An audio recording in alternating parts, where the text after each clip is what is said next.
The folded napkin slid across the table so smoothly it might have been invisible. Lina's hand trembled as she withdrew it, her pulse hammering against her ribs like a caged bird trying to break free. Marco Valez didn't look up immediately. He was mid-sentence, discussing shipping routes with the three men seated around him, their tailored suits catching the amber glow of the chandelier above. But his fingers found the napkin. He unfolded it beneath the table with the casualness of a man who'd survived 1,000 threats. Your girlfriend sold you out. They're already in position. Marco's jaw tightened. His dark eyes flicked to the entrance where 4 men in black leather jackets had just walked through the door. They didn't look like customers. They moved with purpose, hands hovering near their waistbands, scanning the restaurant with predatory focus. Lina's breath caught. She'd written that note 30 seconds ago after overhearing the blonde woman in the private booth, the one with the blood-red nails and the phone pressed to her ear, whispering coordinates and exit points. Marco stood abruptly. The conversation at his table died. One of his men reached inside his jacket but Marco raised a hand, stopping him. His gaze locked onto Lina's face and in that single moment she knew her life had just shattered into 1,000 irreparable pieces. He moved toward her with frightening speed, gripping her wrist and pulling her behind the bar as the first gunshot exploded through the restaurant. The sound was deafening. Glass shattered. Screams erupted. Lina hit the floor hard, Marco's body covering hers as bullets punched through bottles above them, raining liquor and shards down onto their backs. She couldn't breathe. Couldn't think. The world had become nothing but noise and terror and the crushing weight of a stranger's chest against hers. Stay down, Marco hissed into her ear, his voice like gravel. Don't move. Don't make a sound. She nodded frantically, her fingers clutching the sticky floor. More gunfire. More screams. She heard Marco's men returning fire, heard bodies hitting the ground, heard someone shouting in a language she didn't understand. Then silence. Heavy, suffocating silence broken only by the sound of her own ragged breathing. Marco lifted his head slowly. His hand moved to his waistband and he pulled out a sleek black pistol, checking the magazine with practiced efficiency. He glanced down at her, his expression unreadable. You just saved my life, he said quietly. That means you're mine now. Before Lina could process those words, he was hauling her to her feet and dragging her toward the kitchen. Behind them, the restaurant looked like a war zone. Tables overturned. Blood pooling on marble floors. Bodies sprawled in unnatural positions. She wanted to scream but her throat had closed up entirely. If you're already hooked, hit that subscribe button right now because this story is about to get darker than you can imagine. Trust me, you don't want to miss what happens next. They burst through the kitchen doors. Marco's driver was already there, a mountain of a man with a scar running down his left cheek. He nodded once and led them through the back exit into an alley where a black Mercedes idled with its engine running. Marco shoved Lina into the backseat and climbed in after her. The door slammed. Tires squealed. They were moving before she could even register what was happening. Who are you? Lina finally managed to choke out, her voice barely above a whisper. Marco turned to look at her properly for the first time. Up close, he was younger than she'd thought, maybe early 30s, with sharp cheekbones and a mouth that looked like it rarely smiled. There was a coldness in his eyes that made her shiver. Marco Valez, he said simply, as if that explained everything. It did. Everyone in the city knew that name, whispered it with a mixture of fear and respect. He ran the East District, controlled half the port, had judges and politicians in his pocket. The Valez family had been untouchable for 3 generations. I'm nobody, Lina said quickly. I'm just a waitress. I didn't see anything. I don't know anything. Please, just let me go. You heard something, Marco corrected, his tone flat. You heard enough to write that note. Which means someone saw you write it. Which means they know you warned me. He leaned back against the leather seat, studying her with an intensity that made her skin crawl. Ilara was sitting in that private booth, wasn't she? Lina's silence was answer enough. Ilara Koslov, Marco continued, almost to himself. My ex-lover. The woman I trusted with everything. He laughed, but there was no humor in it. She's been working with the Kostov syndicate. Her own cousin Dmitri has been trying to take my territory for months. I should have seen it coming. I'm sorry, Lina whispered, though she didn't know what she was apologizing for. Don't be. Marco's eyes hardened. You gave me a chance. Now I'm giving you one. You're coming with me until I clean this mess up. If you run, they'll find you. If you talk, they'll find you. Your only option is to stay close and stay quiet. I have a brother, Lina blurted out. He's only 12. He's home alone right now. I need to. Give me the address. She rattled it off, her mind spinning. Marco pulled out his phone and made a call, speaking rapid-fire Spanish. When he hung up, he looked at her again. My people will pick him up. He'll be brought to the same place we're going. A secure location. Safer than anywhere else in this city right now. You're kidnapping us, Lina said numbly. I'm protecting you, Marco corrected. There's a difference. The syndicate doesn't leave witnesses. They don't leave loose ends. That note you wrote. It made you both. The car wound through the city streets, taking turns that seemed random but probably weren't. Lina pressed her forehead against the cool window and tried to stop shaking. Her uniform was still damp with spilled alcohol. Her hands were scraped from hitting the floor. This morning she'd woken up worrying about her electric bill. Now she was sitting next to a crime lord who claimed to own her. Why did you do it? Marco asked suddenly. Why warn me? Lina turned to look at him. I don't know, she admitted. I heard her talking. I saw those men come in.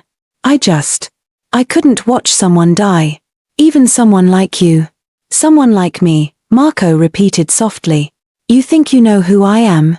I know what people say. People say a lot of things. He shifted in his seat, his shoulder brushing hers. Most of them are true. I've killed men. I've broken laws. I've built an empire on blood and fear.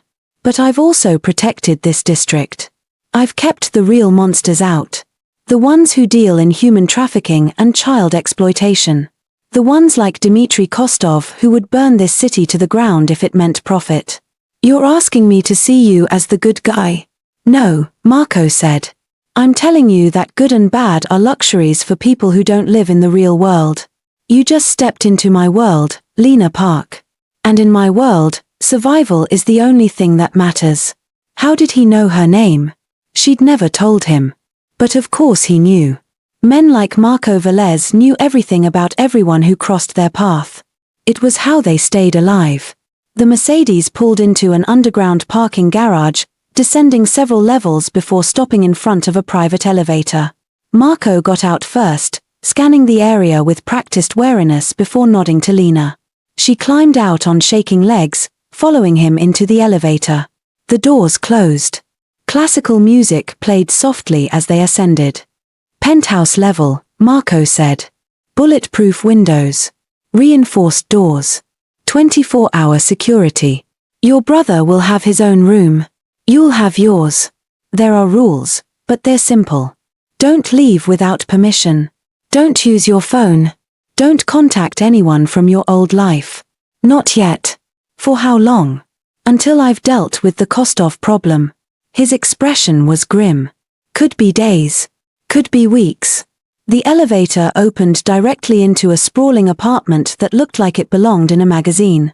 Floor-to-ceiling windows offered a panoramic view of the city lights below.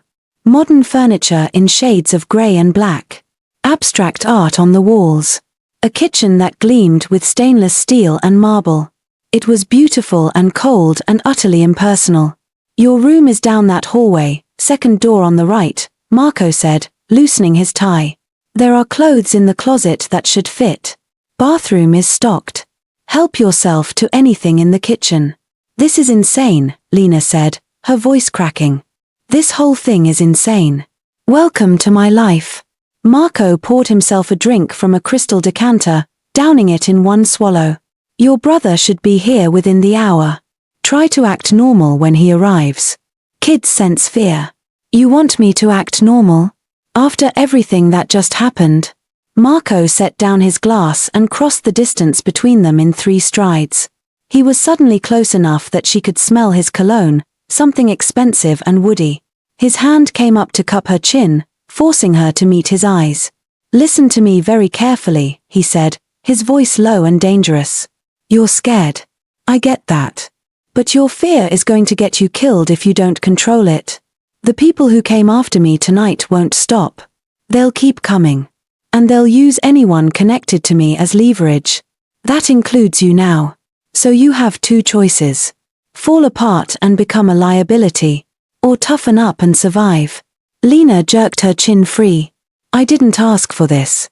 "Neither did I." Marco stepped back, running a hand through his dark hair. "But here we are. Make the best of it." He walked away, disappearing into another room and leaving her standing alone in that vast, empty space. Lina hugged herself, trying to stop the trembling that had taken over her entire body. She wanted to cry. She wanted to scream. She wanted to wake up and discover this was all some horrible nightmare. But it wasn't. This was real. This was happening. And somewhere in this city, her 12-year-old brother was being transported by criminals to be held in a gilded cage. She made her way down the hallway Marco had indicated, finding the bedroom he'd mentioned. It was large and minimalist, dominated by a king-sized bed with white linens. The closet held women's clothing in various sizes, everything from casual wear to evening gowns. Whose clothes were these? Had other women been kept here? The thought made her nauseous.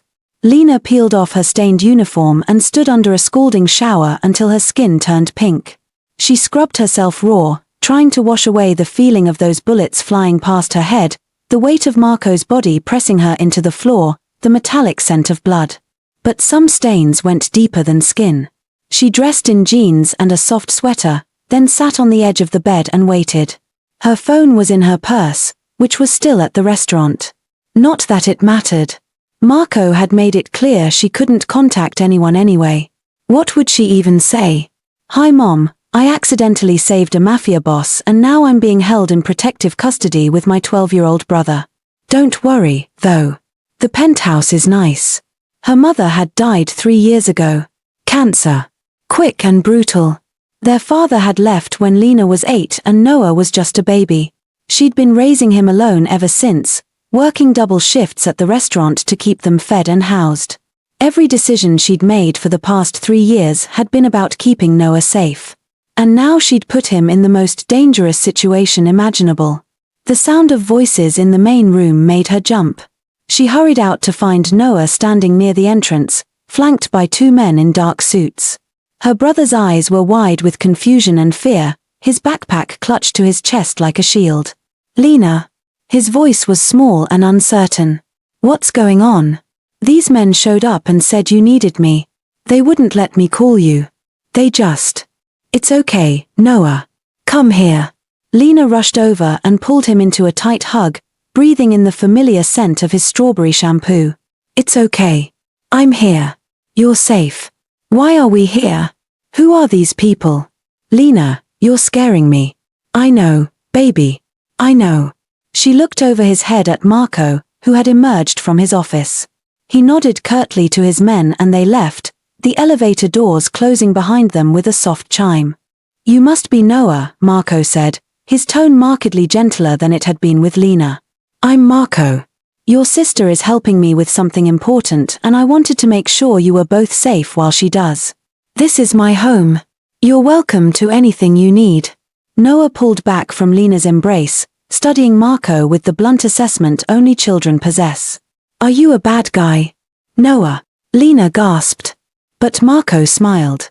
It was the first genuine smile she'd seen from him and it transformed his entire face, making him look younger, almost human. "That depends on who you ask," he said honestly. "But I promise you this. No harm will come to you or your sister while you're under my protection. You have my word." "Your word doesn't mean anything if I don't know you," Noah pointed out. Marco's smile widened. "Smart kid. You're right. So let me earn your trust. What do you like? Video games? Sports? Books?" "Video games," Noah admitted reluctantly. "But my console is at home. There's a gaming room down that hallway, last door on the left." Every system you can imagine. Help yourself. Noah looked at Lina for permission. She nodded, not trusting her voice. Her brother hesitated, then slowly made his way down the hallway, glancing back every few steps like he expected them to vanish. Once he was out of earshot, Lina rounded on Marco. He's 12 years old. He doesn't need to be involved in this. Please. Let him go home. Let him stay with a friend. He doesn't need to be here. His leverage, Marco said bluntly. The moment the syndicate finds out I'm protecting you, they'll look for ways to hurt me through you. Your brother is the obvious target. He's safer here than anywhere else. You keep saying that. But how do I know you're not just using us? How do I know this isn't some twisted game? Marco's expression hardened. You don't. You're just going to have to trust me. Trust you. I don't even know you. Then get to know me. He moved to the windows, staring out at the glittering city below. We're going to be spending a lot of time together. Might as well make the best of it. You're unbelievable, Lina muttered. I'm alive, Marco corrected. That's more than most people in my position can say. Your note bought me a few extra seconds tonight. Those seconds saved my life and the lives of my men. I don't forget debts. I don't want anything from you. Too bad. He turned to face her again. Because whether you like it or not, you're in this now. The question is whether you're going to fight me every step of the way or whether you're going to work with me to get through it. Lina wanted to argue. She wanted to rage and scream and demand he let them go. But deep down, beneath the fear and anger, she knew he was right. She'd seen too much. Heard too much. She'd inserted herself into something deadly and there was no backing out now. Fine, she said through gritted teeth. But I have conditions. Noah goes to school. He keeps his routine as normal as possible. And when this is over, we walk away. No strings. No obligations. We go back to our lives and forget this ever happened. Marco studied her for a long moment, something unreadable flickering in his dark eyes. Agreed, he finally said. But understand this. Until the threat is neutralized, you follow my rules. You go where I say. You stay where I tell you. And you don't question my methods. Can you live with that? Do I have a choice? No. Then I guess we have a deal. They stared at each other, the tension between them thick enough to cut. Lina had never hated anyone as much as she hated Marco Valez in that moment. But she'd also never needed anyone more. It was a sickening combination. The next 3 days passed in a strange, suspended reality. Noah adapted with the resilience of childhood, treating the penthouse like an extended sleepover. He played video games, watched movies on the massive television, and ate like he'd never seen food before. Marco's people kept them supplied with groceries and takeout, though Lina noticed everything was checked and inspected before being brought up. Lina herself struggled to find equilibrium. She wasn't a prisoner, exactly. She could move freely throughout the penthouse. But the knowledge that armed guards monitored every entrance and exit made the luxury feel like a cage. She spent hours staring out the windows, watching the city move below without her. Her life had been put on pause and she had no idea when or if it would resume. Marco came and went at odd hours. Sometimes she'd wake at 3 in the morning to hear him on the phone, speaking in rapid Spanish or Italian. Sometimes he'd be gone for 12 hours straight, returning with blood on his cuffs and exhaustion etched into his face. He never explained where he'd been or what he'd done. She never asked. But on the 4th night, everything changed. Lina woke to the sound of raised voices. She padded out of her room, checking first on Noah who was sleeping soundly, then following the sound to Marco's office. The door was ajar. Through the gap she could see Marco standing behind his desk, his posture rigid with anger. Facing him was a woman with platinum blonde hair and those same blood-red nails. Ilara. You can't prove anything, Ilara was saying, her accent heavy. All you have is suspicion. I have surveillance footage, Marco shot back. I have phone records. I have 3 of your cousin's men who've been very chatty under interrogation. You set me up, Ilara. You tried to have me killed. You're paranoid. But her voice wavered. I'm realistic. And I should have seen it sooner. The questions you asked about my security. The way you always wanted to know my schedule. You were feeding information to Dimitri all along. He's my family, Marco. What was I supposed to do? You were suffocating the syndicate's operations. He needed my territory, my connections, my power. Marco's voice was ice. And you were stupid enough to think he'd share it with you once I was dead. Dimitri doesn't share. He takes. And when he was done using you, he would have discarded you like trash. Ilara's composure cracked. I loved you, she whispered. No, you didn't. You loved what I could give you. The lifestyle. The status. But love. You don't know the meaning of the word. And you do. You, who can't feel anything unless it serves your interests. Marco was quiet for a long moment. Get out, he finally said. I'm letting you go because we had history.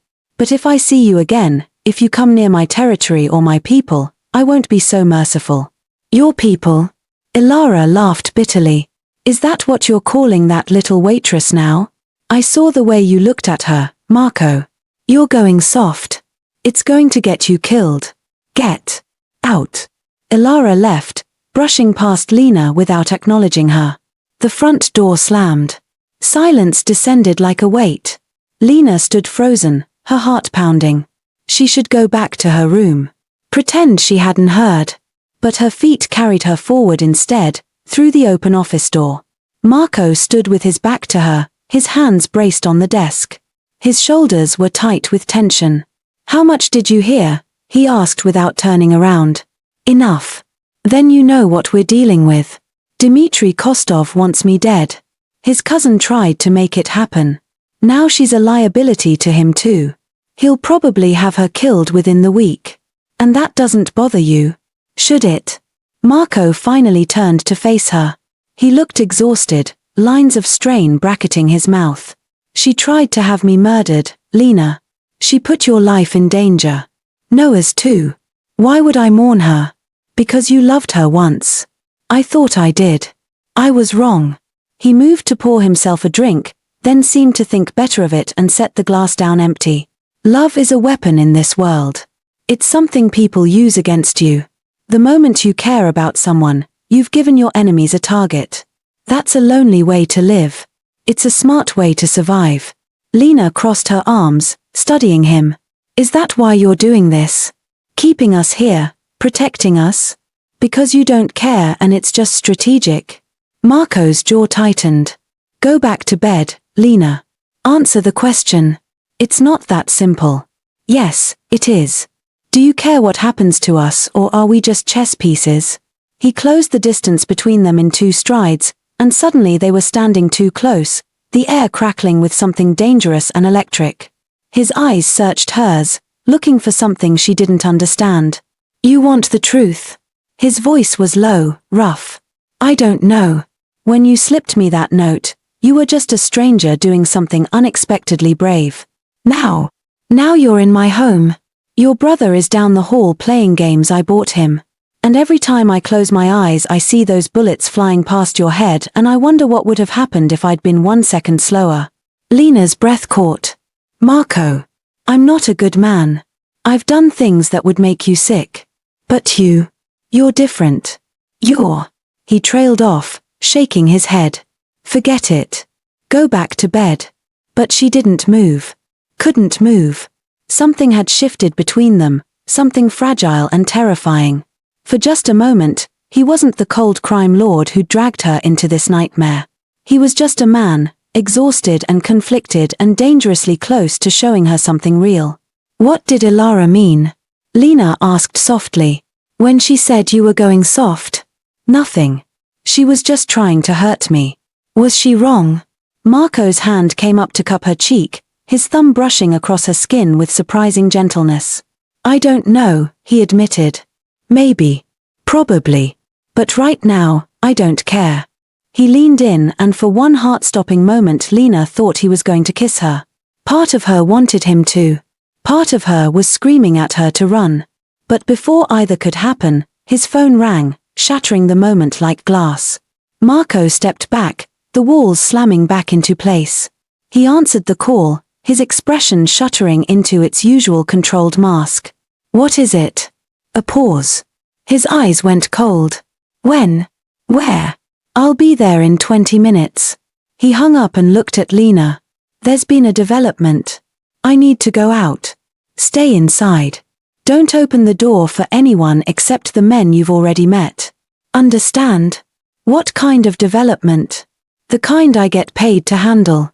He grabbed his jacket from the back of his chair, checking the gun at his hip. I'll be back before morning. Marco, wait. But he was already gone, the elevator doors closing behind him with a finality that felt like a door slamming. Lina stood alone in his office, her cheek still tingling where he'd touched her, her mind reeling from the intensity of those few moments. This was wrong. All of it. She shouldn't be feeling anything for Marco Valez except fear and resentment. He was dangerous. He was a criminal. He'd kidnapped her and her brother, dragged them into his violent world, and now he was messing with her head on top of everything else.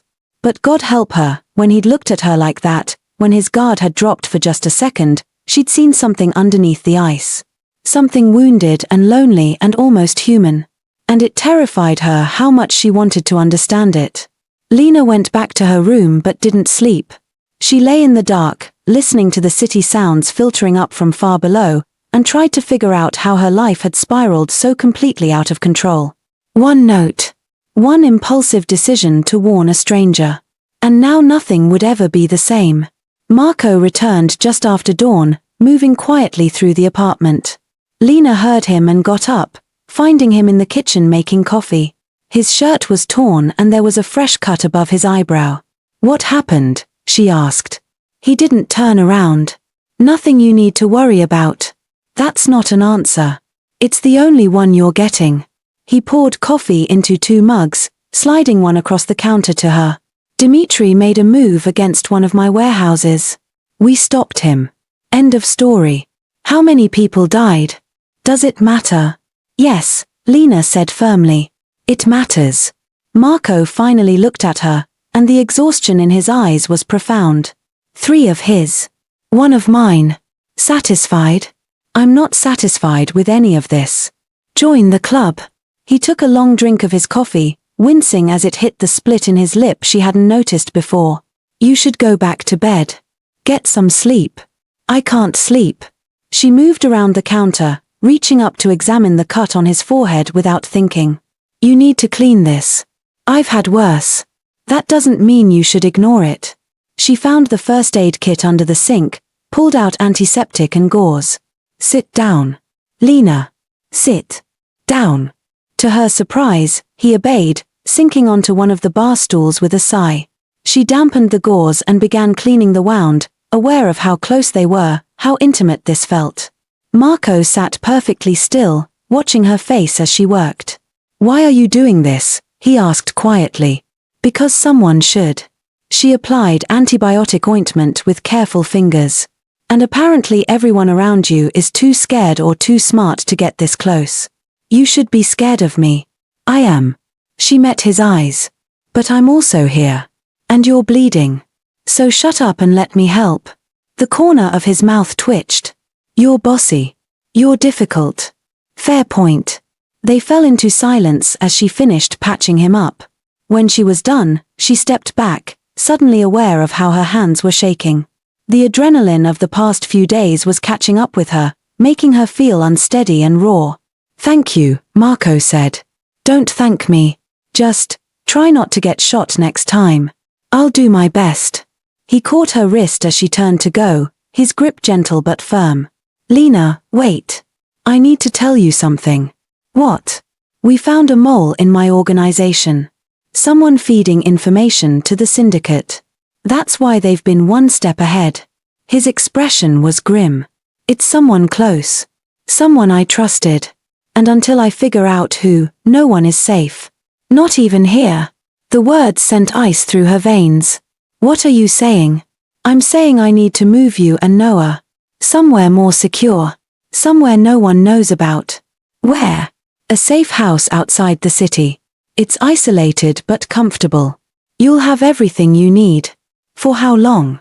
Until this is finished. He released her wrist, his hand lingering for just a moment. I'm sorry. I know this isn't what you signed up for. I didn't sign up for any of this, remember? I remember. His eyes were dark and serious. But you're in it now. And I need you to trust me, just a little longer. Can you do that? Lina wanted to say no. Wanted to demand he let them go, take their chances, disappear into the city and hope the syndicate forgot about them. But she knew it wouldn't work. Marco was right about one thing. She'd made herself a target the moment she wrote that note. Her only option now was to see this through. Okay, she whispered. But Marco, if anything happens to Noah, nothing will happen to him. I swear it. The intensity in his voice made her believe him, at least in that moment. Pack light. We leave in 2 hours. The safe house turned out to be a converted farmhouse an hour north of the city, surrounded by woods and accessible only by a single dirt road. It was beautiful in a rustic way, with exposed beams and a fireplace that dominated the living room. But the bulletproof windows and sophisticated security system made it clear this was no ordinary vacation home. Noah thought it was an adventure. He explored every room, claiming the loft bedroom as his own, and immediately found the tire swing hanging from an old oak in the backyard. Watching him play, Lina felt a pang of guilt so sharp it nearly brought her to her knees. He should be in school. Should be with his friends. Should be living a normal life instead of being hunted by the Russian mafia. He's resilient, Marco said, coming to stand beside her at the window. Kids bounce back. He shouldn't have to bounce back from this. No, he shouldn't. Marco was quiet for a moment. When this is over, I'll make sure you're both compensated.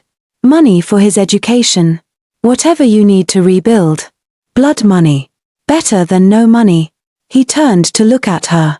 I can't change what I am, Lina. But I can try to make this right. She wanted to stay angry at him. It would be so much easier if she could just hate him cleanly. But the truth was more complicated. Marco was dangerous, yes. He was ruthless and violent and had built his empire on suffering. But he was also keeping them alive.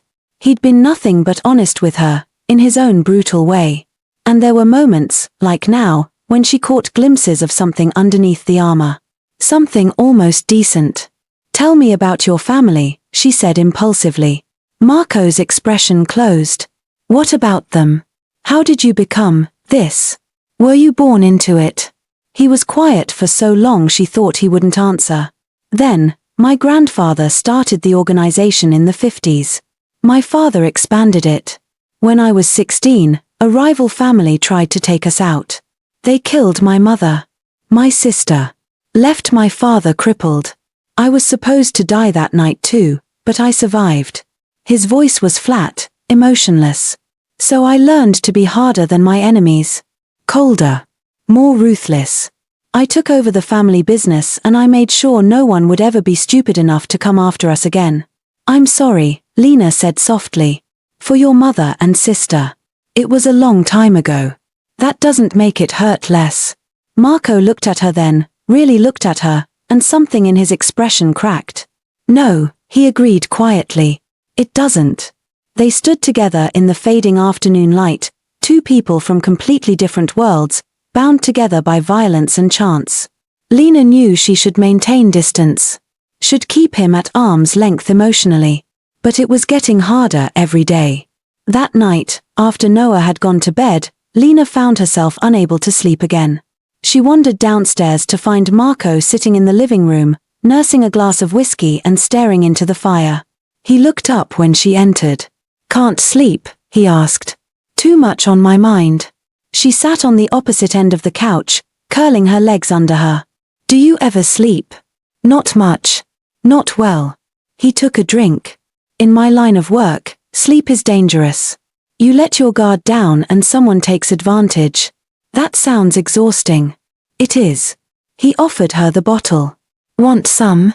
She hesitated, then accepted, pouring a small measure into a glass. The whiskey burned going down but left a pleasant warmth in its wake. They sat in comfortable silence for a while, just listening to the fire crackle. Can I ask you something? Lina said eventually. You can ask. I might not answer. Why did Ilara do it? Really? Was it just about power? Marco considered the question. Partly. But I think it was also about resentment. I couldn't give her what she wanted. Marriage. Children. A normal life. I told her from the beginning that wasn't possible. But she thought she could change me. When she realized she couldn't, she looked for ways to hurt me. That's sad. It's stupid. If she'd been honest about what she wanted, we could have parted ways peacefully. Instead, she aligned herself with my enemies and now she's probably going to die for it. You could warn her. I did. She chose not to listen. He met Lina's eyes. I'm not a monster, despite what you might think. I don't kill for pleasure. But I do what's necessary to protect what's mine. And what's yours? The question hung between them, loaded with meaning neither wanted to acknowledge. Marco's gaze intensified. Right now, he said slowly. You are. Lina's heart stuttered. Marco. I know what you're going to say. That this is insane. That I'm dangerous. That you barely know me. Marco set down his glass and shifted closer, the firelight casting shadows across his face. You'd be right about all of it. But it doesn't change the fact that somewhere between that restaurant and right now, you became important to me. And I don't know what to do with that. Lina's breath caught in her throat. She should move away. Should remind him that this was all just proximity and adrenaline and the intensity of their situation. But the words wouldn't come. Instead, she found herself leaning forward, drawn by something she couldn't name. This is a bad idea, she whispered. Probably the worst I've ever had. His hand came up to cup her face, thumb tracing her cheekbone. Tell me to stop. She should. God, she should. But instead she closed the distance between them, her lips meeting his in a kiss that tasted like whiskey and smoke and something desperate. Marco's arms wrapped around her, pulling her closer as the kiss deepened. It was nothing like Lina had imagined, nothing gentle or careful. It was raw and hungry and felt like falling off a cliff. When they finally broke apart, both breathing hard, reality came crashing back. Lina pulled away, her hand covering her mouth. I can't, she said shakily. We can't. Noah is upstairs. We're. I know. Marco's voice was rough. I know all the reasons this is wrong. But Lina, I haven't felt anything real in years. Not until you. That's not fair. She stood up, pacing away from the fire. You don't get to make me feel things for you. You don't get to be human and vulnerable and make me forget what you are. What am I? A killer. A criminal. Someone who lives in a world I want no part of. Then why did you kiss me back? The question stopped her cold. Why had she? Was it just the stress? The isolation? Or was it something deeper, something she didn't want to examine too closely? I don't know, she admitted. But it can't happen again. Okay. She turned to look at him, surprised by his easy acceptance. Okay. You want boundaries? We'll have boundaries. Marco stood, his expression carefully neutral. You should get some sleep. Tomorrow I'm going back to the city to handle some things. I'll have 2 of my men stay here with you. You're leaving us? Just for the day. You'll be safe. They're people I trust with my life. Like you trusted Ilara? The words were cruel and she regretted them immediately. But Marco just nodded slowly. Fair point, he said. But I don't have a choice. Things are accelerating with the syndicate. I need to make moves before they do. He moved toward the stairs, pausing at the bottom. For what it's worth, I meant what I said. You matter to me. But I'll respect your wishes. It won't happen again. He disappeared upstairs, leaving Lina alone by the dying fire. She pressed her fingers to her lips, still feeling the ghost of his kiss, and wondered how everything had gotten so complicated so fast.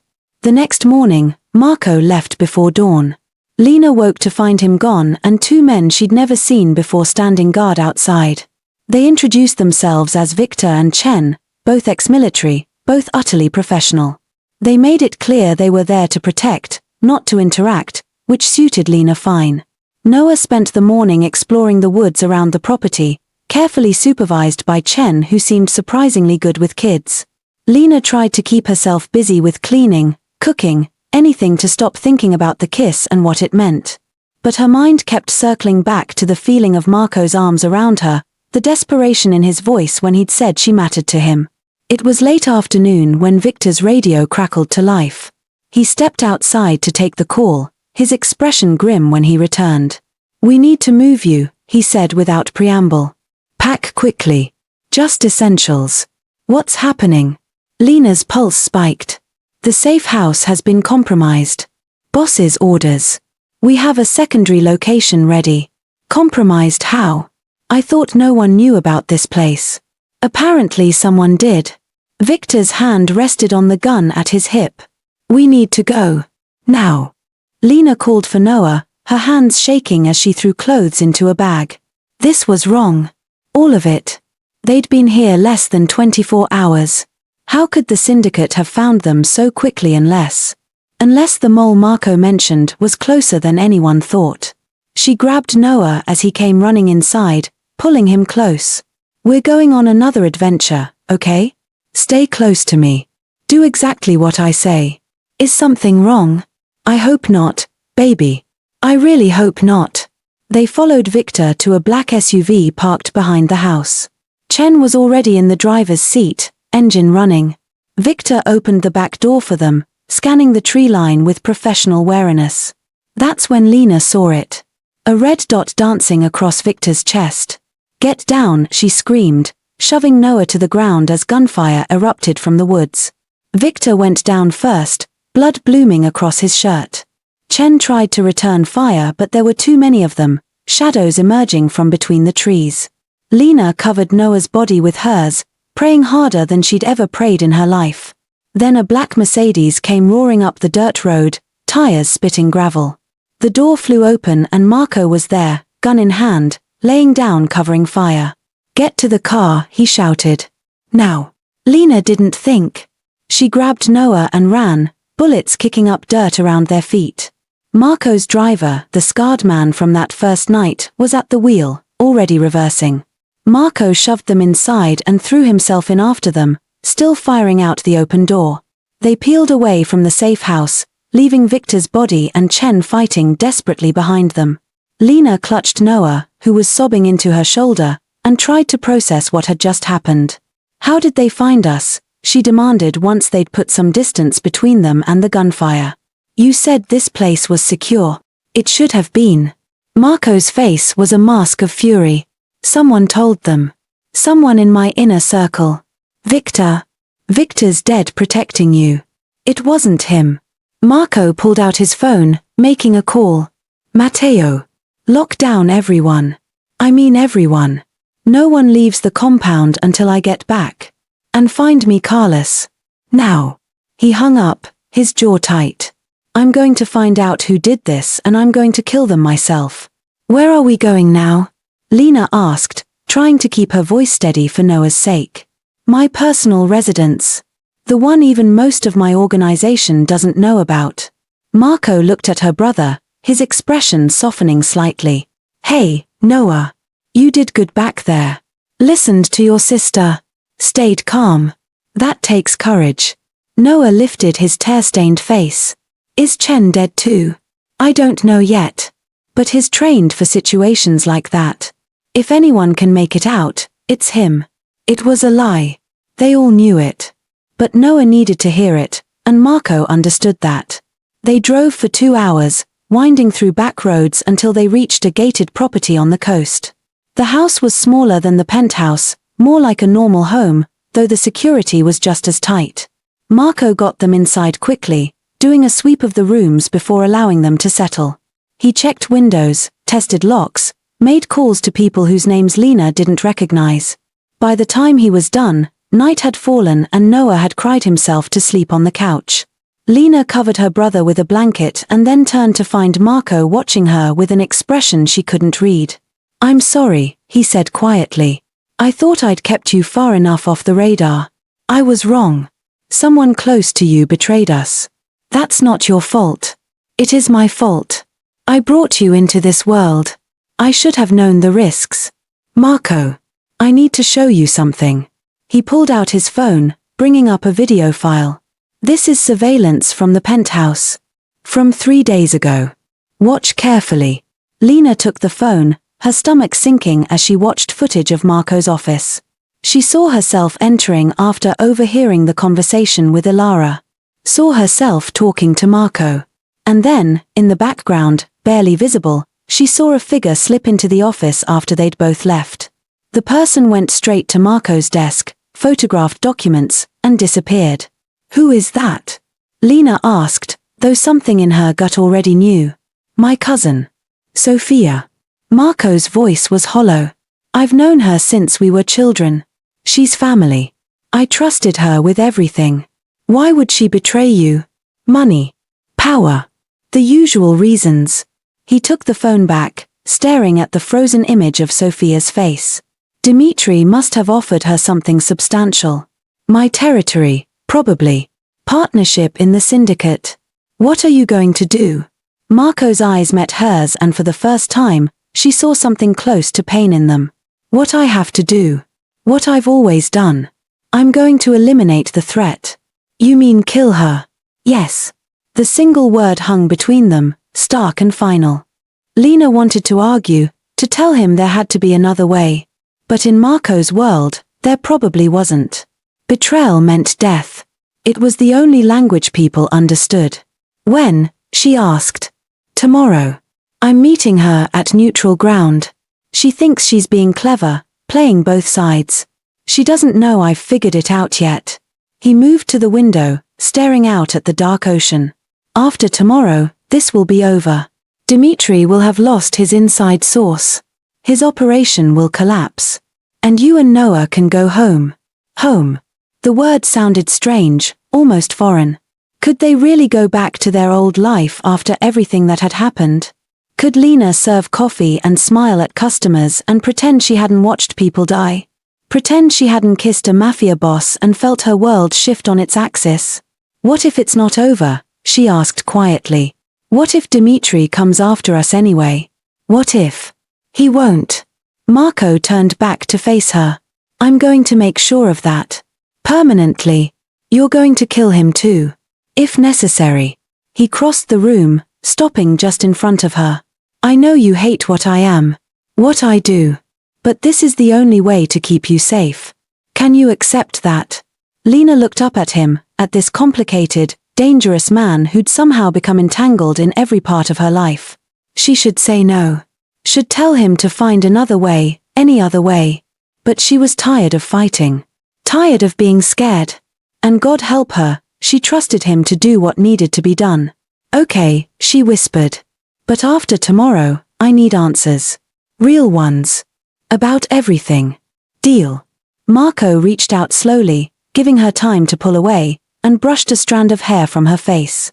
Get some rest. Tomorrow's going to be difficult. Will you be careful? His mouth curved in something that wasn't quite a smile. Always. But as he walked away, Lina couldn't shake the feeling that something was going to go very, very wrong. The next morning dawned grey and cold. Marco left before sunrise again, this time with 4 men instead of just his driver. Lina watched from the window as the convoy disappeared down the coastal road, her stomach churning with anxiety. Noah woke up an hour later, still shaken from yesterday's events.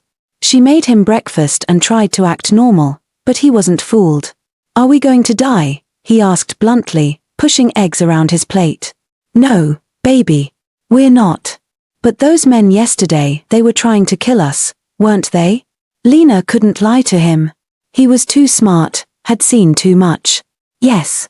But Marco stopped them. And he's making sure it doesn't happen again.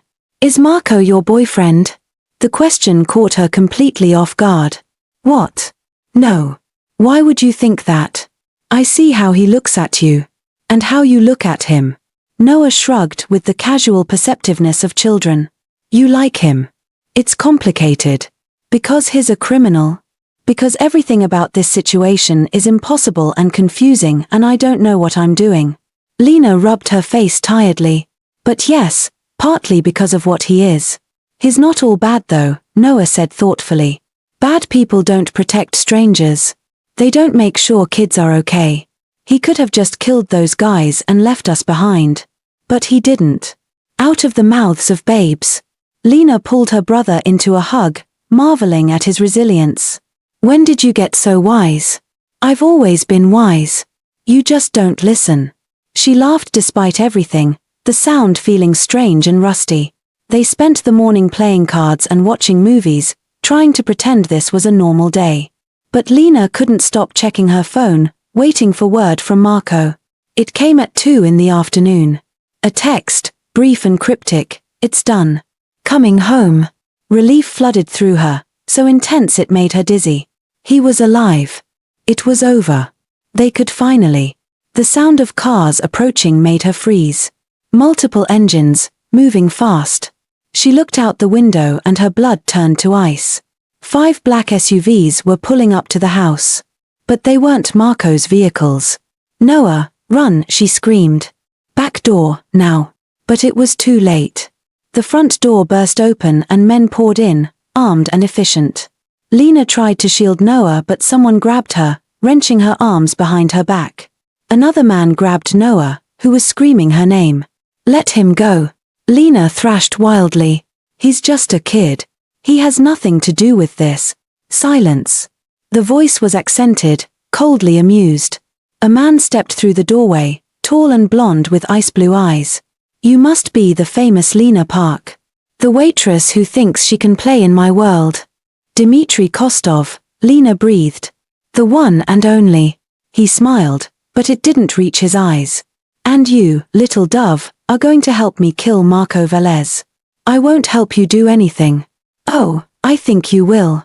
Dmitry nodded to his man, who tightened his grip on Noah until the boy cried out in pain. "Because if you don't, I'll put a bullet in your brother's head while you watch. Then I'll kill you too. Slowly. Painfully. But if you cooperate, I might let you both live. Maybe." Lina's vision swam with rage and terror. "What do you want?" "Simple. You're going to call Marco. Tell him you're in danger. Beg him to come save you." Dmitry pulled out his phone, holding it up to her face. "And when he arrives, my men will be waiting. He'll know it's a trap. Perhaps. But he'll come anyway. Because you matter to him. I've seen the surveillance. I know how he looks at you." Ilara was quite helpful before she outlived her usefulness. His smile widened. Men like Marco Valez have one weakness: they eventually start to care. And that's when they die. "No." The word came out as barely a whisper. "No." Dmitry's expression hardened. He pulled out a gun and pressed it to Noah's temple. "Let me be very clear, little dove. Either you make that call, or I paint these walls with your brother's brains. Your choice. You have 5 seconds. 5. 4. 3. "Okay." Lina screamed. "Okay, I'll do it. Just don't hurt him, please." Dmitry lowered the gun, looking satisfied. "Smart girl. Now call him. And remember, your brother's life depends on your performance. Make it convincing." With shaking hands, Lina dialed Marco's number. It rang twice before he answered. "Lina, what's wrong?" His voice was sharp, instantly alert. "Marco," her voice cracked. It wasn't hard to sound terrified. She was terrified. "Marco, they found us. I don't know how, but they're here and they have Noah and I don't know what to do." "Where are you?" "Lina, focus. Are you at the coastal house?" "Yes." "Please, they're going to kill him. They're going to kill us both if you don't." "I'm coming. Right now. Hold on, okay? I'm coming." The line went dead. Dmitry took the phone from her, still smiling. "Perfect. Now we wait." They dragged Lina and Noah to the living room, forcing them onto the couch while armed men took positions throughout the house. Dmitry settled into a chair across from them, gun resting casually on his knee. "You know what I find fascinating," he said conversationally. "How quickly people fall. 3 weeks ago, you were nobody. A waitress serving drinks. Now you're the leverage that will topple the Valez empire. Funny how life works." "You won't win," Lina said through gritted teeth. "Marco is smarter than you think. Marco is emotional. That makes him predictable." Dimitri checked his watch. He should be here in 20 minutes. Maybe less if he speeds. And when he walks through that door, trying to be a hero, my men will cut him down. Then I'll take his territory, his contacts, his money. Everything he built will be mine. And then you'll kill us anyway. Probably. Can't leave witnesses. He shrugged. But who knows? If you're very lucky and very useful, maybe I'll find a place for you in my organization. You're pretty enough. Smart enough. Could be valuable. The suggestion made Lina's skin crawl. She pulled Noah closer, her mind racing. There had to be a way out. Some way to warn Marco before he walked into the trap. But she was unarmed, surrounded, and any wrong move would get her brother killed. The minutes crawled by with agonizing slowness. Dimitri's men maintained their positions, professional and silent. Outside, the sun was setting, casting long shadows across the room. Lina found herself praying to a god she wasn't sure she believed in anymore. Please. Please let Marco see through this. Please let him be careful. Then she heard it. The sound of an engine approaching. A single car this time, not a convoy. Dimitri stood, a smile spreading across his face. Positions, he ordered softly. His men tensed, weapons ready. The engine cut off. A door opened and closed. Footsteps on gravel, moving toward the house. Lina's heart hammered so hard she thought it might break through her ribs. The front door opened. But it wasn't Marco who stepped inside. It was Sophia, her hands raised in surrender, walking backward into the house. And behind her, using her as a human shield, was Marco with a gun pressed to her head. "Hello, Dimitri," Marco said coldly. "Looks like we had the same idea." Dimitri's smile faltered. "Marco. How unexpected. Is it?" Marco's eyes scanned the room, taking in the positions of every armed man, calculating odds and exits with frightening speed. His gaze found Lina and Noah on the couch and something dangerous flashed in his expression. "Let them go. This is between us." "I don't think so. You see, they're the only reason you walked into this house instead of calling the police or sending a drone strike." Dimitri raised his gun, pointing it at Noah. "Release Sophia or the boy dies. Kill him and Sophia's brains decorate your expensive shoes." Marco's voice was steady, but Lina could see the tension in his shoulders. Stalemate. Not quite. Dimitri cocked the gun. "I'm willing to lose Sophia. Family is expendable. But are you willing to let this child die? Are you willing to watch Lina watch her brother die?" Lina saw the moment Marco's resolve wavered. Saw him look at Noah's terrified face, then at hers. And she knew with absolute certainty that he was going to sacrifice himself. He was going to lower his weapon and surrender because he wouldn't let a child die. Because somewhere along the way, against all logic and reason, he'd started to care more about them than his own survival. "Don't," she said urgently. "Marco, don't do it. He'll kill us anyway." "She's right," Dimitri agreed pleasantly. "But at least you'll die knowing you tried to save them. That's got to count for something." Marco's finger was tight on the trigger, pressed against Sophia's temple. His cousin was crying silently, mascara running down her face. He could end her right now. Could take one life in exchange for two. But Lina saw the conflict in his eyes, the last shred of humanity wrestling with cold calculation. "I'm sorry," he said quietly, looking at Lina. "I should have kept you out of this from the beginning." "Marco, no." He lowered his weapon. Everything happened at once. Dimitri's men surged forward. Sophia twisted free, screaming. And then the windows exploded inward as armed figures in tactical gear crashed through them, automatic weapons blazing. Lina threw herself over Noah as the room erupted into chaos. Gunfire. Shouting. Bodies hitting the floor. Through the confusion she saw Marco moving like a wraith, taking down Dimitri's men with brutal efficiency. The tactical team fanned out, professional and lethal. Sophia tried to run but one of Marco's men tackled her to the ground. Dimitri himself dove behind the couch, returning fire, but he was outgunned and outmaneuvered. In less than 2 minutes, it was over. Dimitri's men were dead or dying. Sophia was restrained. And Dimitri himself was on his knees with 3 guns pointed at his head. Marco walked over to Lina and Noah, dropping to a crouch beside them. "Are you hurt? Either of you?" Lina shook her head mutely, her ears ringing from the gunfire. Marco pulled them both into a brief, fierce embrace, then stood and turned to face Dimitri. "You made a critical error," Marco said, his voice cold enough to freeze blood. "You assumed I'd come alone. That I'd be emotional and reckless. But I've been hunting you for weeks, Dimitri. I've had men watching every property you own, tracking every communication. When Lina called, I knew immediately it was a setup. So I called in every favor I had. And then I let you think you'd won." Dimitri spat blood. "Very clever. But this won't end the war. The syndicate is bigger than me. The syndicate is finished." Marco pulled out his phone, showing Dimitri a screen. "While you were busy playing games here, my people raided your warehouse in the harbor district. We found documentation, names, transactions, everything we need to dismantle your entire operation. I've already sent copies to 3 federal agencies. By morning, every syndicate member will be running for their lives." The color drained from Dimitri's face. "You've destroyed us both then. The feds will come for you too. Let them try." Marco's smile was sharp and humorless. "Unlike you, I've been careful about keeping my hands clean. My lawyers are the best money can buy. But you're going to prison for the rest of your life. If you're lucky."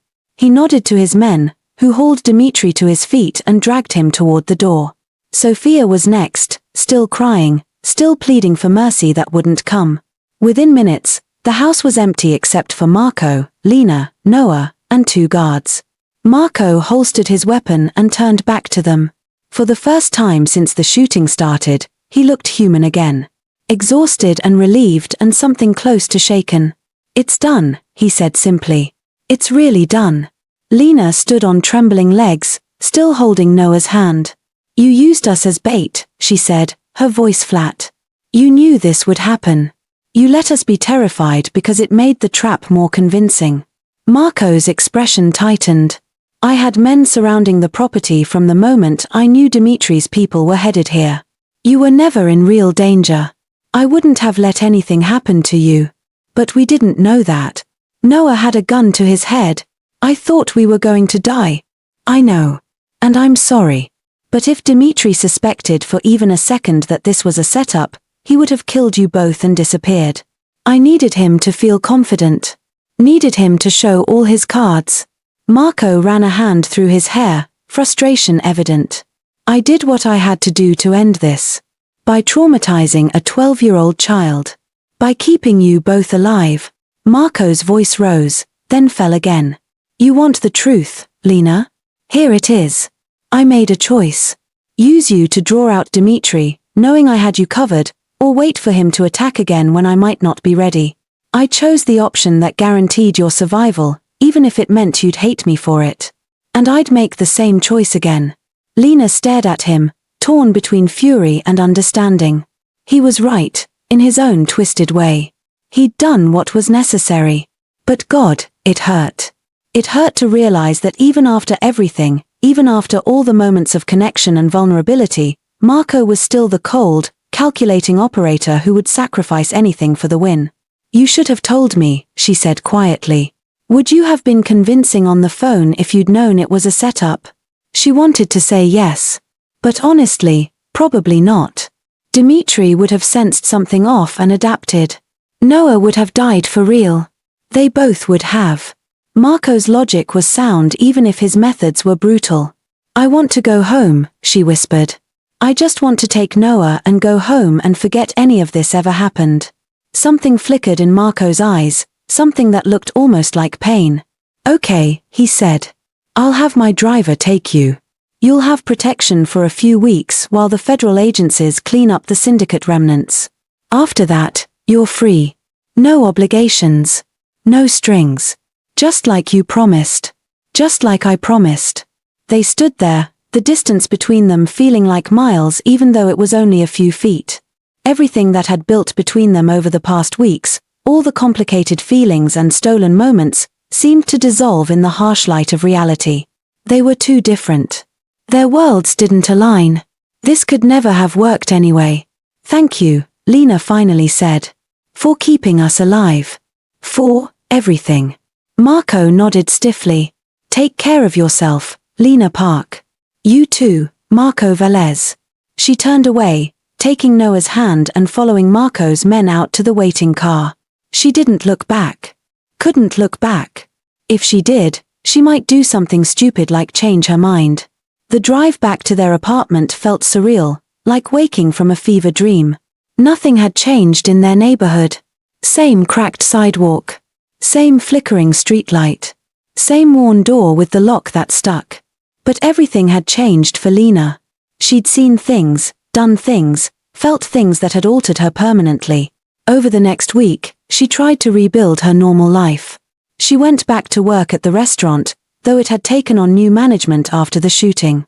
Noah went back to school. They fell into their old routines, or at least tried to. But at night, Lina would lie awake and think about dark eyes and dangerous hands and the feeling of being alive in a way she'd never experienced before. She told herself it was over. That she'd moved on. That Marco Valez was just a chapter in her life that had closed. Then, 2 weeks after she'd walked away, he showed up at her door. Lina opened it to find him standing in the hallway, looking less polished than usual. He wore jeans and a simple black shirt instead of his usual suits. His hair was slightly disheveled. He looked, for the first time since she'd known him, uncertain. "What are you doing here?" she asked, her heart already racing. "I came to tell you something." Marco shifted his weight, a gesture so human it made her chest ache. "I've spent the past 2 weeks telling myself to leave you alone. That you're better off without me. That I should let you have your normal life back. But I can't. Marco. I lied to you," he said quickly, as if afraid she'd closed the door. "Back at the coastal house. I told you I used you as bait because it was strategic. Because it would end the threat. And that was true. But it wasn't the whole truth." "What's the whole truth?" "I was terrified." The words came out rough, barely above a whisper. "When Dimitri had a gun on Noah, when you were looking at me like I was your only hope, I was more scared than I've been since I was 16 years old. Because somewhere along the way, you stopped being a responsibility and became something else. Something I didn't have a name for. And I realized I would burn down my entire empire if it meant keeping you safe." Lina's breath caught. "Don't say things like that if you don't mean them." "I mean every word." He took a step closer. "I know I'm not good for you. I know you deserve someone normal and safe who doesn't have blood on his hands. But Lina, I can't stop thinking about you. Can't stop wondering what if. What if we tried? What if I changed? What if there was a way to make this work? You can't change who you are. Maybe not completely. But I can try to be better. I've already started. I'm working with the federal prosecutors on the syndicate case. Testifying. Turning state's witness on operations that don't implicate my own people. It won't make me a saint, but it's something." He reached out slowly, taking her hand in his. "I'm not asking you to decide right now. I'm just asking for a chance. Let me take you to dinner. Let me prove that I can be more than what you saw. Please." Lina looked down at their joined hands. This was insane. He was still dangerous. Still complicated.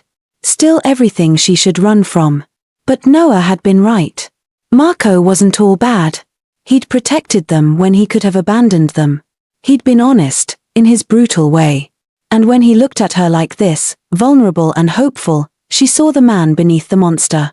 One dinner, she heard herself say. "But Marco, if you hurt my brother or put us in danger again, I'm gone. No second chances." His face transformed with a smile so genuine it made him look 10 years younger. "Deal. I promise, no danger. Just dinner. Maybe a conversation where nobody's shooting at us. That would be a nice change." They stood there in the doorway, both smiling like idiots, and for the first time in weeks Lina felt something that might have been hope. This was crazy. It probably wouldn't work. The odds were stacked impossibly high. But maybe, just maybe, there was a chance for something real. "Saturday?" Marco asked. Saturday. It's a date. He squeezed her hand once more, then left, disappearing down the hallway like he'd never been there. Lina closed the door and leaned against it, her heart pounding. What had she just agreed to? What was she thinking? But she was smiling. Despite everything, despite all the logical reasons this was a terrible idea, she couldn't stop smiling. Noah appeared in his bedroom doorway, arms crossed. Was that Marco? Mind your own business. So yes. He grinned. Told you that you liked him. Go do your homework. Already done. So are you guys dating now? Noah. Because if you are, you should probably know I approve. He's kind of cool. For a criminal.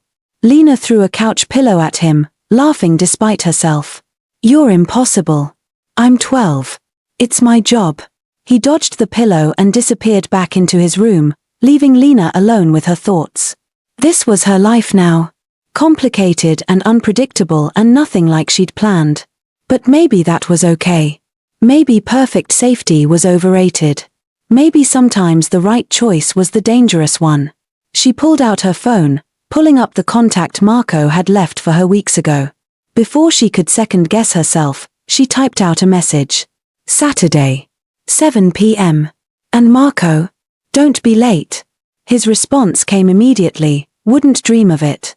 Lina set down her phone and looked around her small, ordinary apartment. Same cracked ceiling.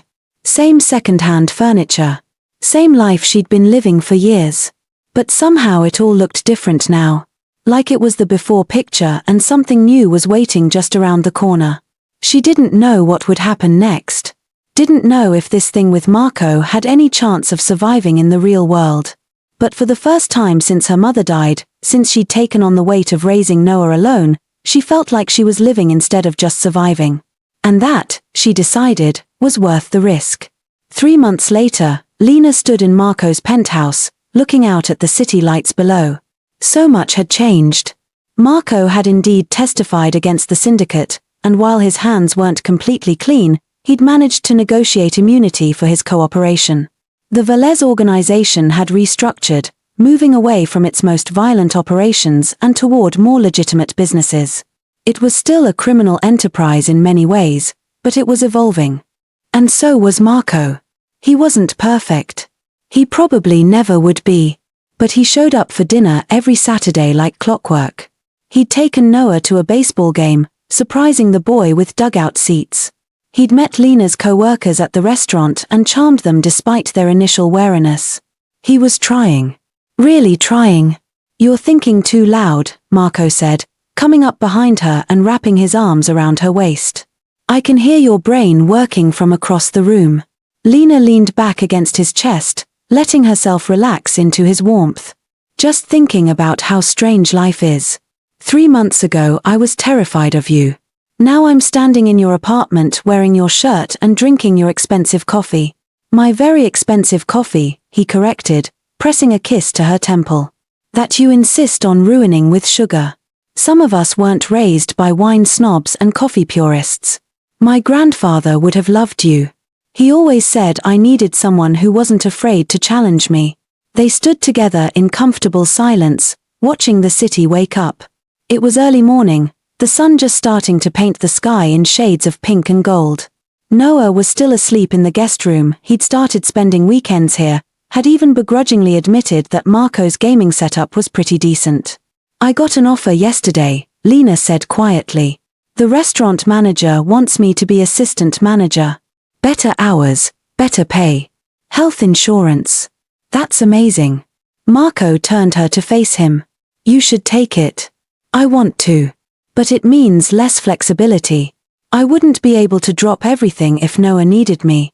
Or if you. If I what? If I get shot at again? He smiled wryly. Lina, those days are behind me. I meant what I said about changing. About being better. I know you did. But your world is still dangerous. And I need to protect Noah. So take the promotion. Give him stability. Let him see that good things can happen, that hard work pays off. Marco cupped her face in his hands. And let me help. Not because you need me to, but because I want to be part of your lives. Both of you. Lina searched his eyes, seeing nothing but sincerity. It still scared her sometimes, how much she'd come to trust him. How much she'd come to need him. But it was a good kind of scary, the kind that meant she was taking risks and living fully instead of just surviving. "Okay," she said. "I'll take it." "Good." He kissed her softly. "Now come back to bed. It's too early to be awake and philosophical." She laughed and let him pull her back toward the bedroom, but her phone buzzed before they made it 3 steps. She pulled it out, frowning at the unknown number. "Don't answer it," Marco said, tension immediately entering his voice. "If it's important, they'll leave a message." But something made her answer anyway. "Hello. Lina Park." The voice was female, professional. "This is Agent Sarah Chen from the FBI. I need to speak with you about Marco Valez.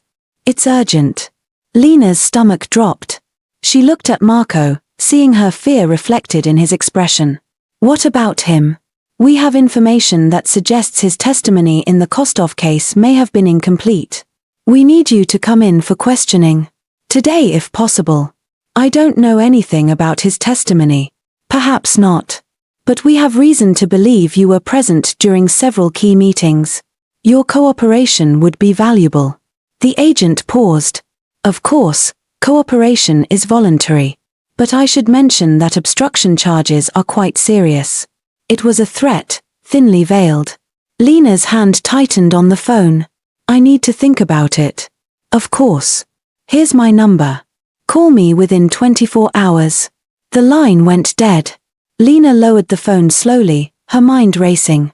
"The FBI wants to question me about your testimony. They think you held something back."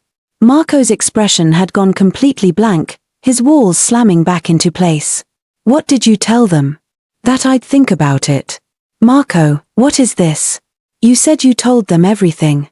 "I told them everything they needed to know." "That's not the same thing as everything." "No, it's not." He moved to the windows, putting distance between them. "There are parts of my operation that weren't relevant to the syndicate case. Parts that need to stay buried." "What kind of parts?" "The kind that keep people safe. The kind that, if exposed, would put targets on the backs of everyone I've ever worked with." He turned to face her. "I didn't lie to the FBI. I just didn't volunteer information they didn't specifically ask for. And now they're coming after me to get it. They're fishing. They don't actually know anything or they'd have arrested me already." But doubt flickered in his eyes. "But if they question you, they might ask things that would force you to choose between lying to federal agents or exposing operations that keep this district stable." "You mean choose between perjury and betraying you?" "Yes." Lina sank onto the couch, her head in her hands. "This is exactly what I was afraid of. Getting pulled deeper into your world until I can't get out. Until I'm complicit in things I don't even understand." Marco crossed to her, kneeling in front of her so they were eye level. "Listen to me carefully. You're not complicit in anything. You don't know details about my operations because I've deliberately kept you separate from that part of my life. If the FBI questions you, you tell them the truth, that you're dating me but you don't know anything about my business dealings. They won't believe that. They don't have to believe it. They have to prove otherwise. And they can't." He took her hands in his. "But Lina, if this is too much, if you want out, tell me now. I'll make arrangements. You and Noah can disappear. New identities, new city, clean break. I have resources that can make it happen. You'd let us go? Just like that? If it meant keeping you safe?" "Yes." His voice was raw with emotion. "I love you. I should have said it weeks ago but I was afraid of scaring you off. But I love you, Lina. And that means I want what's best for you, even if it's not me." The words hit her like a physical blow. He loved her. This dangerous, complicated man who'd turned her world upside down loved her. And God help her, she loved him too. She'd been fighting it, denying it, but the truth was undeniable. "I'm not running," she said firmly. "I'm not letting the FBI scare me into abandoning my life. Our life." "You're sure?" "I'm terrified. But yes, I'm sure." She squeezed his hands. "I'll call the agent back. I'll tell her the truth, that I don't know anything useful. And if she doesn't believe me, that's her problem. Relief washed over Marco's face. He pulled her into a fierce embrace, burying his face in her hair. I don't deserve you. Probably not. But you're stuck with me anyway. They held each other as the sun continued to rise, knowing that this was just the beginning of whatever came next. The FBI investigation might go nowhere. Or it might blow up both their lives. But they'd face it together. Hey, Noah's voice came from the hallway. Are we doing pancakes, or did you guys forget about me again? Lina pulled back, laughing despite everything. Pancakes. Definitely pancakes. With chocolate chips. Don't push your luck. But Marco said. Marco says a lot of things. Marco says your sister is a pancake dictator, Marco called out, standing and pulling Lina to her feet. But I'll make chocolate chip pancakes anyway because I'm secretly the cool one. You're not cool, you're a criminal, Noah shot back, but he was grinning. Can't I be both? They moved to the kitchen, falling into the easy rhythm they'd developed over the past months. Marco cooked while Lina set the table and Noah provided running commentary on everything. It was domestic and normal and perfect in its imperfection. Lina watched them interact, her brother laughing at something Marco said, and felt her heart expand painfully. This was her family now. Unconventional and complicated, but hers. And she would fight to protect it. The FBI interview came 3 days later. Agent Chen was professional but relentless, asking questions for 2 hours straight. Lina stuck to her story. She was dating Marco but knew nothing about his business. She'd been caught up in the syndicate situation by accident. She'd never witnessed any crimes beyond the obvious self-defense during attacks. It was mostly true. The omissions felt heavy but necessary. Agent Chen finally closed her notebook, studying Lina with sharp eyes. You're either the most innocent person I've ever met or you're very good at playing dumb. I'm a waitress who got caught in the wrong place at the wrong time, Lina said steadily. I wish I could help you, but I can't. Can't or won't. Does it matter? The agent's mouth twitched, something that might have been respect. I suppose not. Thank you for your time, Ms. Park. We'll be in touch if we have follow-up questions. Lina left the federal building feeling like she'd just survived a battle. Her hands shook as she called Marco. How did it go? He asked immediately. I think okay. She didn't seem satisfied but she didn't arrest me either. That's good. Come to the penthouse.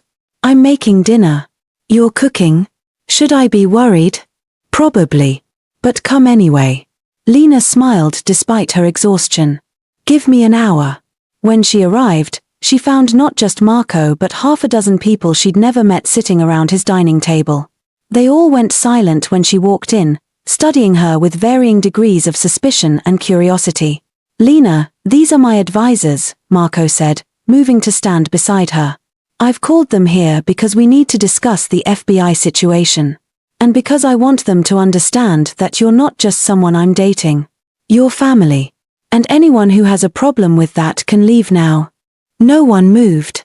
Slowly, a middle-aged woman with silver-streaked hair stood and offered her hand. Isabella Moreno. I've known Marco since he was a boy.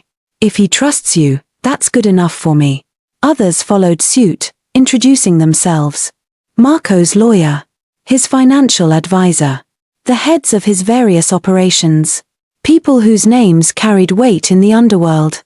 And they were all accepting her, welcoming her, because Marco had declared her family. It was overwhelming and terrifying and strangely touching. They spent the next 2 hours discussing strategy. How to handle the FBI investigation. What information was at risk. How to protect assets and people if things went south. Lina mostly listened, understanding only half of what was being said, but appreciating that Marco wanted her involved. So what's the worst-case scenario? She finally asked during a pause. Marco's lawyer answered. Worst case. They find enough evidence to bring charges. Marco goes to trial. Could be looking at 5 to 10 years if convicted. The words hit Lina like ice water. 10 years. She'd be in her 30s. Noah would be grown. Their lives would be completely different. What's the best case? She asked quietly. Best case. The investigation fizzles. They don't have enough evidence without cooperation from people inside the organization. Everyone stays quiet. Life continues. And realistically, it's somewhere in the middle. They'll keep digging. Maybe bring charges on minor offenses. Marco does a year or two. Then it's over. A year or two. Still a lifetime. Still enough to shatter everything they were building. After everyone left, Lina stood on the balcony, staring out at the city. Marco joined her, wrapping a blanket around her shoulders against the cold. "You're thinking about running," he said. "It wasn't a question. I'm thinking about what happens if you go to prison. What happens to me and Noah. Whether I'm strong enough to wait for you. I wouldn't ask you to wait. I know. But I would anyway." She turned to look at him. "That's the scary part. I'm in so deep that I'd wait years for you. I'd bring Noah to visit you in prison. I'd build my life around your sentence. And that terrifies me. Then leave now. Before it gets worse. I can't. I love you too much." Marco closed his eyes, pain flickering across his face. "I've ruined you. No. You've shown me what it means to really live. To take risks. To feel things deeply." She reached up to touch his face. "I don't regret any of it, Marco. Even if it all falls apart tomorrow. I don't regret loving you." He kissed her then, deep and desperate, like he was trying to memorize the taste of her. When they finally broke apart, both were breathing hard. "Marry me," Marco said suddenly. Lina blinked. "What? Marry me? Not because it's romantic or because it's what people do. Marry me because if I go to prison, you'll have legal protections. Spousal privilege. Financial security. A way to visit me without restrictions." He was talking fast now, the words tumbling out. "And marry me because I want you to be my wife. Because I want Noah to be legally part of our family. Because I want to make this real and permanent, Anne." "Marco, stop." Lina pressed her fingers to his lips. "You're rambling. Is that a yes or a no?" She looked at him, this man who'd crashed into her life and changed everything. Who'd shown her darkness and danger but also passion and loyalty. Who loved her brother like his own. Who made her feel alive in ways she'd never imagined. "It's insane," she said. "Completely. We've only been together 3 months. I've lived more in these 3 months than most people do in a lifetime. If you go to prison, I'll understand if you change your mind. But at least let me give you the option. Let me try to protect you the only way I know how." Lina took a deep breath. Every logical part of her brain was screaming that this was a terrible idea. But her heart, her foolish, hopeful heart, was already decided. "Okay," she whispered. "Yes. I'll marry you." Marco's face transformed with joy. He swept her up, spinning her around as she laughed and clung to his shoulders. When he set her down, they were both grinning like idiots. "We're crazy," Lina said. "The best people usually are." They went inside and Marco produced a ring, a simple platinum band with a single diamond. It fit perfectly, like it had been made for her. Maybe it had been. Maybe he'd been planning this for longer than she knew. "When?" she asked, staring at the ring in wonder. "As soon as possible. Before the FBI decides to make their move. Before anything else can go wrong." He pulled her close. "I want you to be my wife, Lina Park. I want to spend whatever time we have making you happy. Whatever time we have. Whether it's 50 years or 5 months. I'll take what I can get." Lina leaned into him, letting herself believe that maybe, just maybe, they'd get their 50 years. That maybe love really could conquer all, even federal investigations and criminal pasts and impossible odds. They told Noah the next morning. He stared at them for a long moment, then shrugged with typical 12-year-old nonchalance. "Cool. Can I be best man?" "You're literally the only man in Lina's life besides me," Marco pointed out. "Exactly. So can I." "Of course you can." Lina hugged him tight. "You okay with this? Really? Are you happy?" Noah asked seriously. "Yes. Is he treating you right?" "He is." "Then I'm okay with it." Noah looked at Marco. "But if you hurt her, I'll figure out a way to make you regret it. Deal, Marco said solemnly, shaking the boy's hand. I promise to take good care of both of you. Also, I want to keep my room here. With the good gaming setup. Done. And I want to learn to drive your Aston Martin when I'm 16. Absolutely not. Worth a shot. They planned a small ceremony for the following weekend. Just a handful of people at the courthouse, then dinner at Marco's favorite restaurant. Nothing fancy. Nothing complicated. Just them and the people who mattered most. The night before the wedding, Lina lay awake in her old apartment, second-guessing everything. What was she doing? Marrying a criminal?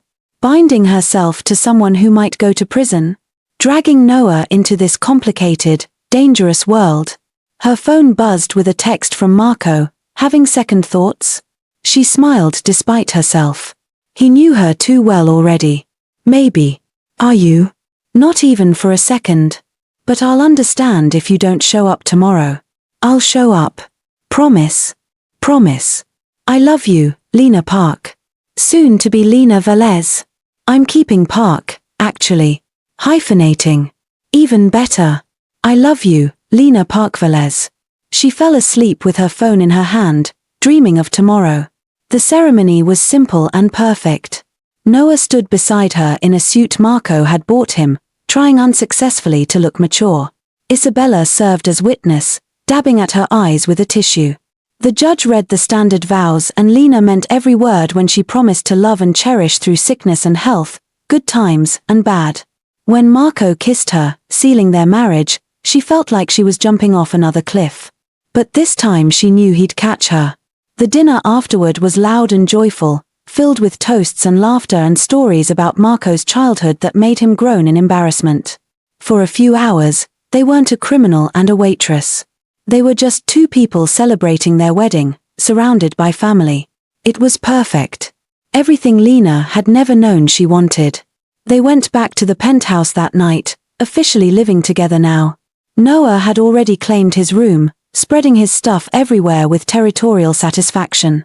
Marco carried Lina over the threshold, both of them laughing at the absurd traditional gesture. We did it, he said, setting her down gently. You're really my wife.